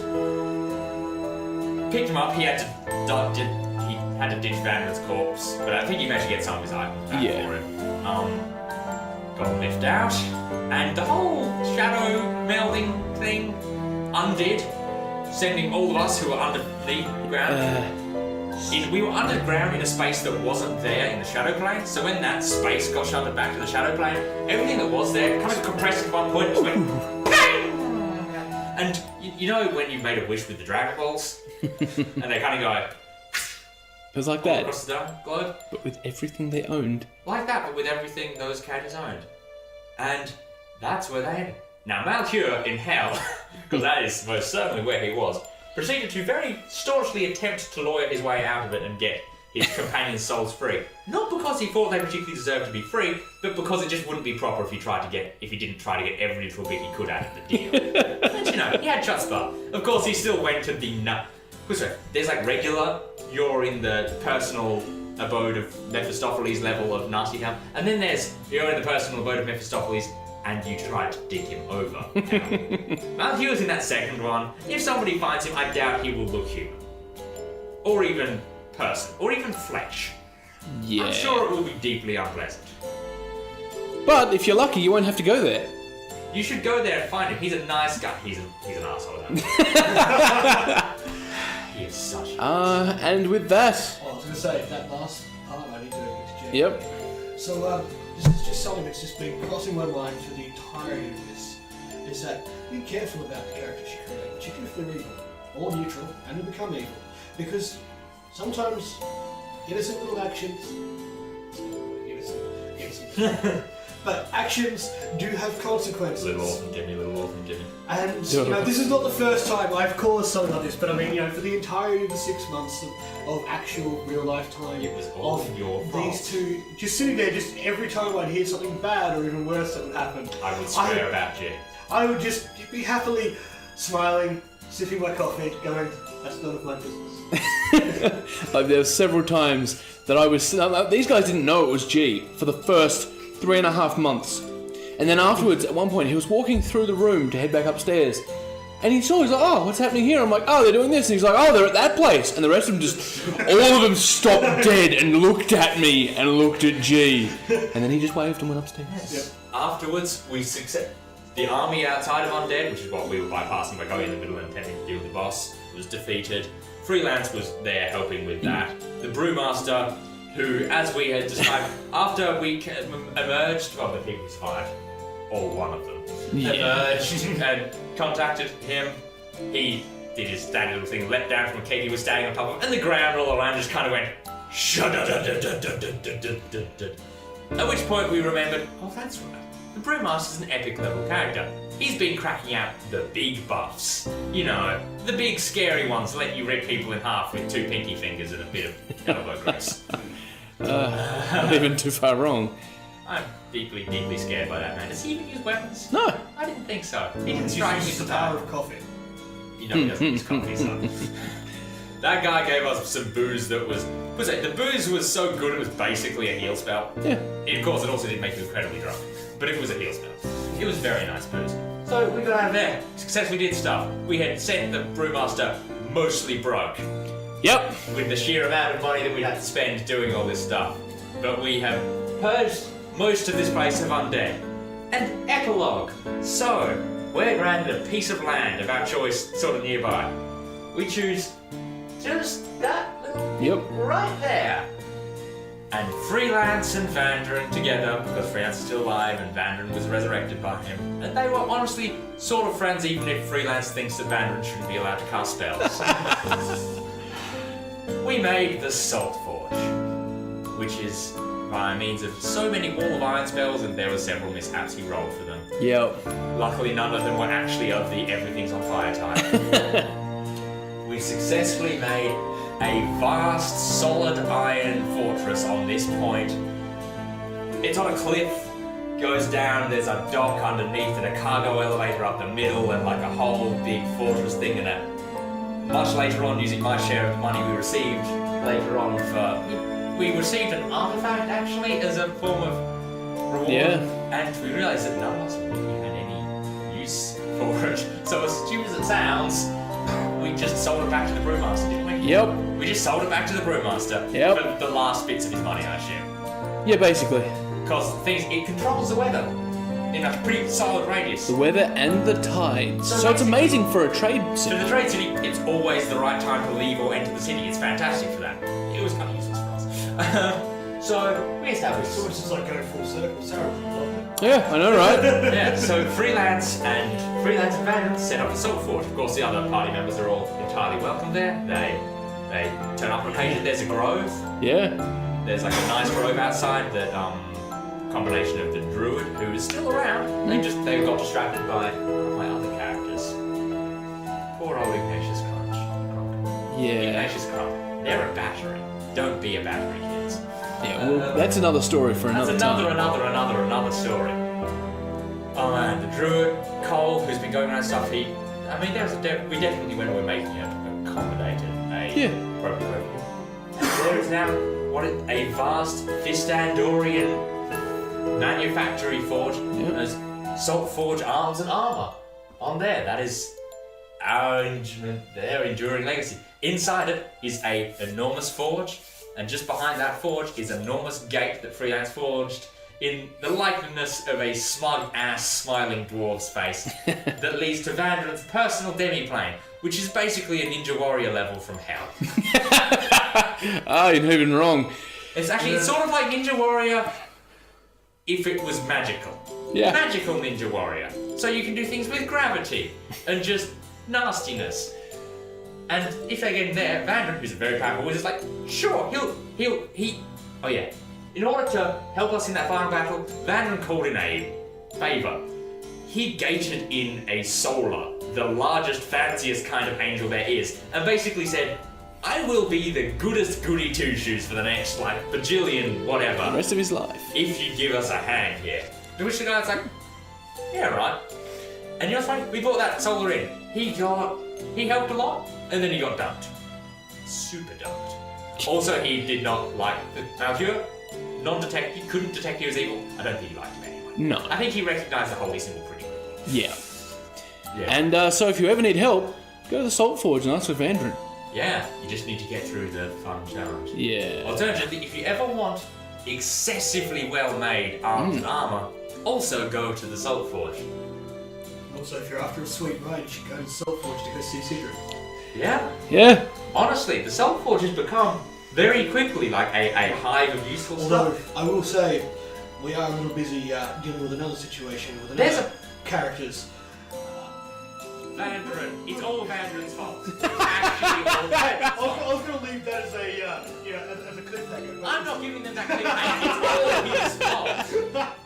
So we're going to be fixing one of Vandren's problems. So at the moment, the majority of the manufacturing capability of the Salt Forge is in fact dedicated to another, rather more serious project.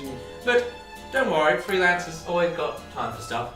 And you know, yeah, if you need things made, especially dragon things, he's good with dragon parts. Yep. Mostly because, as it turns out, one dragon, when it's, you know, real big, 120 feet tall. lots of parts, so many parts that he still has 12,000 pounds of one particular kind of part left. So yeah. And with that, this episode of History of Pethuania ends with a Vandren story. being the source of the problem. The source of a different problem. I guess. The Forest of Sorrow has been ended and is now left with a large crater and scattered trees. Yeah. The dwarves, the mountain dwarves who we had to move one of our planned bases of operations, have I assume started. Yeah, they've started to slowly Local druid circles. refix it. Working on And with that, we'll talk to you next time. If you've got any ideas of things you want to hear about in the world particularly, comment below, drop us a message, and next time we do one, we might just do that. But for now, we're done. Thanks for coming along. it. No, never trust G's characters. Goodbye. Ever. Ever. Hey, you make it sound like I'm a bad guy now. Well, now you were. You are objectively. You're not just the bad guy, you're the bad people. Hey, just because I'm a bad guy doesn't mean I'm a bad guy. Oh, God. The amount of trauma